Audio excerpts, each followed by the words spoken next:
final score in Mile High, Denver, Colorado. Your Kansas City Chiefs, 43. The Denver Broncos, 16. And a game where the Kansas City Chiefs came out and said, you know what, Denver? You've been running your mouth a little bit too much. Yeah, we heard you. And we're coming at you. And for the 10th time in a row, your Kansas City Chiefs have beaten the Denver Broncos. Yes, for the 10th time in a row. How sweet it is. What can you say about that, baby? What can you say about that? Ladies and gentlemen, boys and girls, Kansas City Chiefs freaks, Chiefs freaks worldwide of all ages, Kansas City Chiefs came out and did what they had to do. With 3-degree wind chill, your Kansas City Chiefs came out and took care of business. Opening drive, McCole Hardman, number 17, making a great catch, keeping the drive alive, moving the chains, getting down to the 11th. Then CEH, Clyde Edwards-Helaire, just bounces left, fits his way through, punches his way in. Chiefs up 7-0. The Broncos just went off 3 and out. They went 3 and out again. 2 straight 3 and outs for the Chiefs defense to start the game. Broncos punted. Then the Chiefs went to freaking Nick Keizer. Now, the Chiefs are really struggling at backup tight end. From 2015 to 2018, the Chiefs had a really decent backup tight end who did drop some passes. His name was Demetrius Harris. His nickname from the Shaggyshane show for the last 2 years was All That Weed, because he got busted for weed in the summer of 2018, and we didn't know for sure how much weed he got busted with, but he ended up facing only a 1-game suspension. They gave him a 2-game suspension, but they suspended All That Weed for 1 game to start the 2018 season. He's on the Browns now.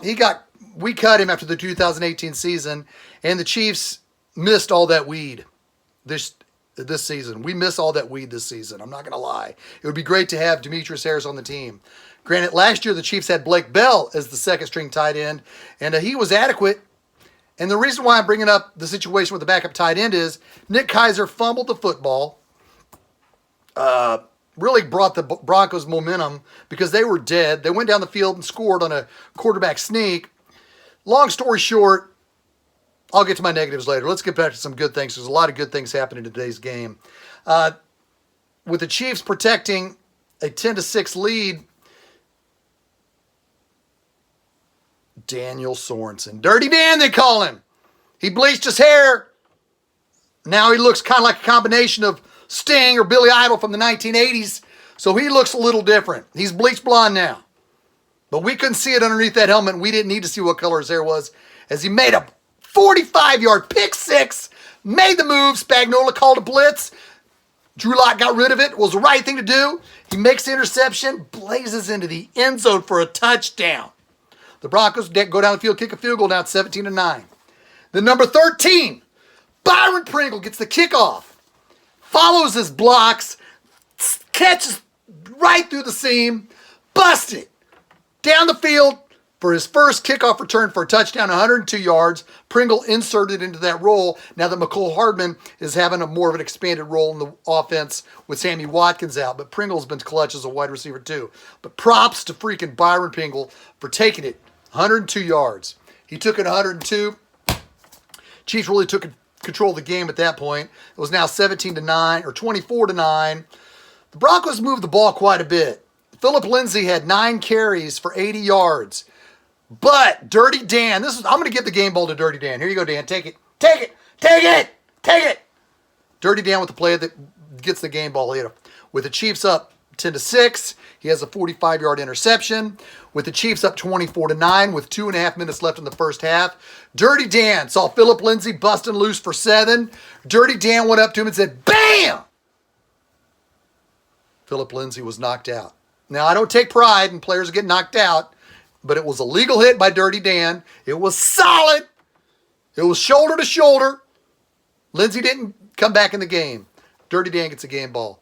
Philip Lindsay and the Broncos offensive line, quite frankly, earned our respect. The Broncos' own time of possession. Now let's get to some negatives. Back to Kaiser.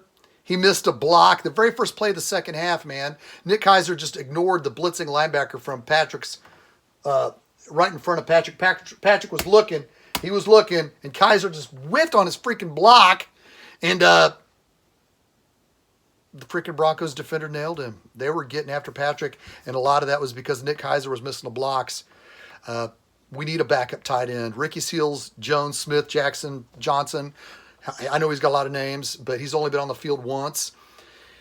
He's only been thrown to once. He was inactive today because Ricky Seals Jones hasn't beat out Nick Kaiser. So the Chiefs are really struggling at backup tight end. So Brett Veach has got to be on the waiver wire. Brett Veach has got to be looking, where can I find a veteran tight end that knows this offense that I can trust? Because Ricky Seals Jones and Nick Kaiser aren't getting it done. And when the Chiefs use multiple formations and multiple looks, you need a second tight end.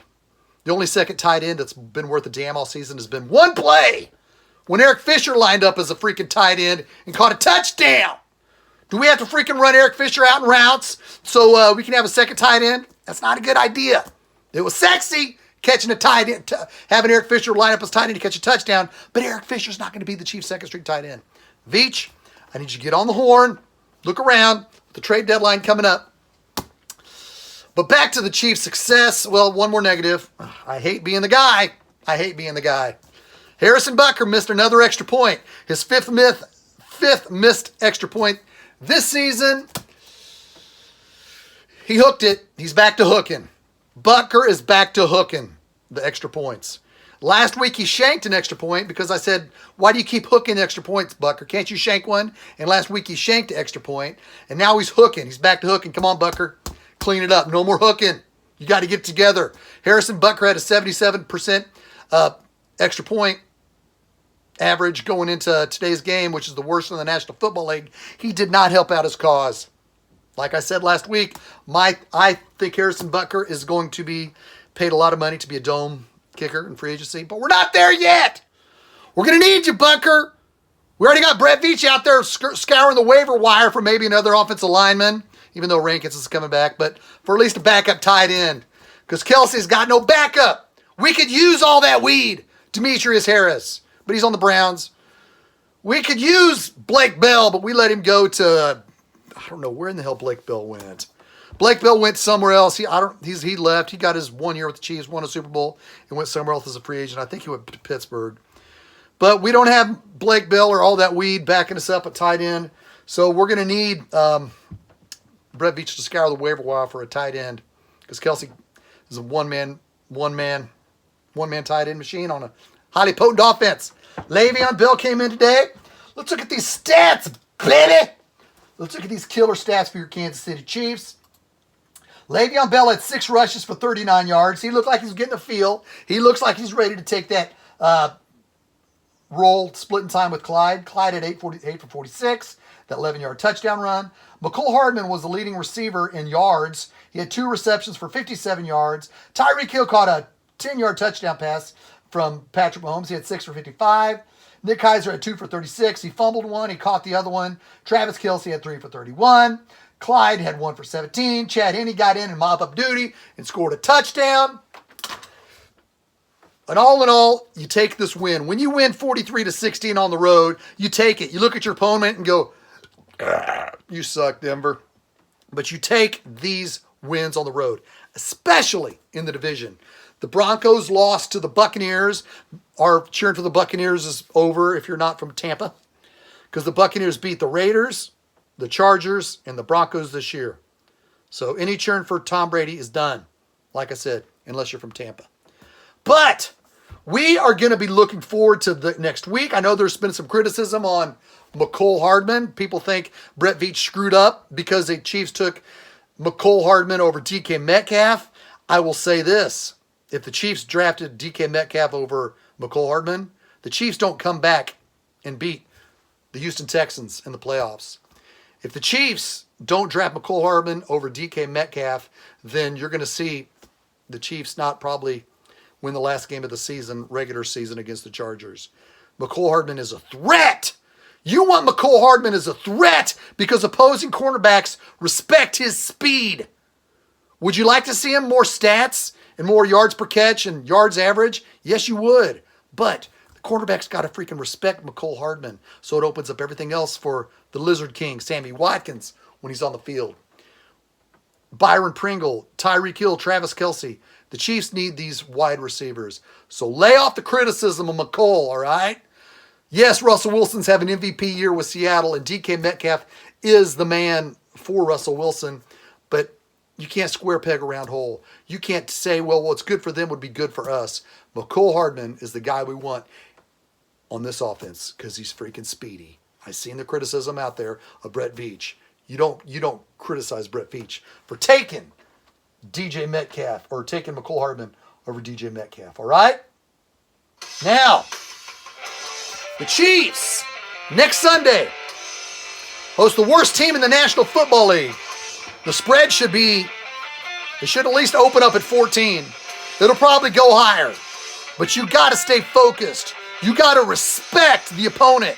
I know it's not going to be easy because the Jets are in turmoil. Hell, we got Le'Veon Bell after the Jets paid $7 million.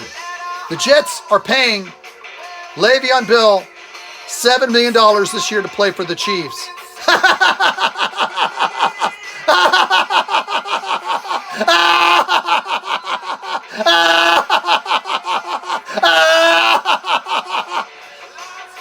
We're going to take that next week as we play against the Jets because we like Le'Veon Bell being on the team. He brings a high-powered offense, more weapons.